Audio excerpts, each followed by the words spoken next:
Inequality has been the big mantra, the narrative, hasn't it, this year? And the Oxfam New Zealand reports that our top 10% are wealthier than the rest of the country combined. And I want to ask the panel, is inequality actually worsening in Aotearoa? So what do you reckon? Let's start with you, Tuarau. Do you think inequality is worsening?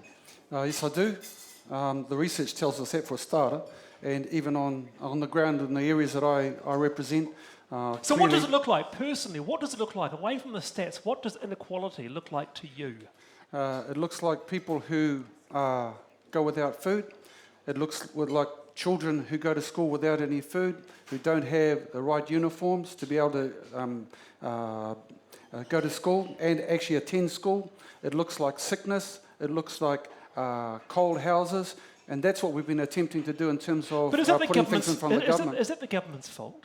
I wouldn't say it's the government's fault, but there's a responsibility on the part of the government to look after those who are at the bottom of the heap. Sure, there's an opportunity for those at the very top end to get about their lives. It's not about them. The hope is that we actually start looking after each other, because that's what generally New Zealanders like to think that we do. Look after each other, take care of each other. Wallace, you need to... Hang on, can I ask, is that missing in society today? Well, it clearly is, because the element of poverty is amongst New Zealand society, and inequality is with us. But we can do something about it. Okay, Jacinda Ardern, now, reading a report from 1972 talking about the same thing, 40 years later, we're still talking about it, still under the Labour government. So what's the deal? Yeah, I mean, I think what Tuarau says is right. We need to absolutely look after one another, but you need a government that epitomises that.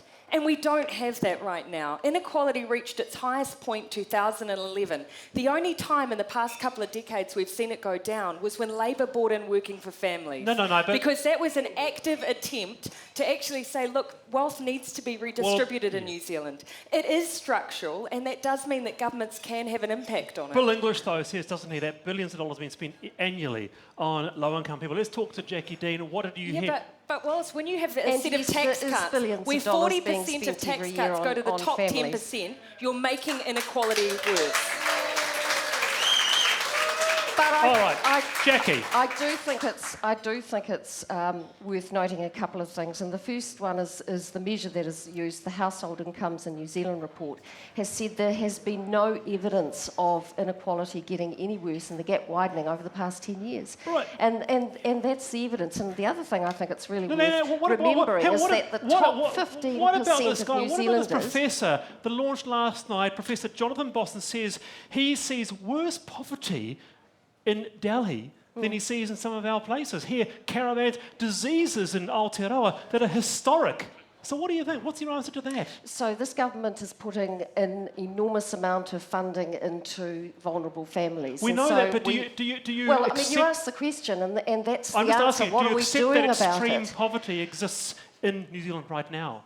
Well, there are many definitions about poverty, but just going back to my first point, 15. I mean, it's okay to say 10% of the population are wealthier than all the rest combined. Yep, but 15% of the population are paying 75% of the taxation in New Zealand. Let's go to Brendan Horan then. You know, what do you think? What does inequality look like to you in 2014? Well, look, the gap's definitely widening, and the sad thing is we are stumbling and bumbling our way to 2020. With new technologies, thousands of jobs are going to be lost, but thousands are going to be created. So we need to isolate the jobs that are going to be lost. And what are you saying, Brendan? What are you saying? What I'm saying is we need to plan. We're on the cusp of the greatest industrial revolution ever seen. Look, in the last year in the States... What is that? It's the industrial internet, ultra-fast broadband, and 3D printing. Okay.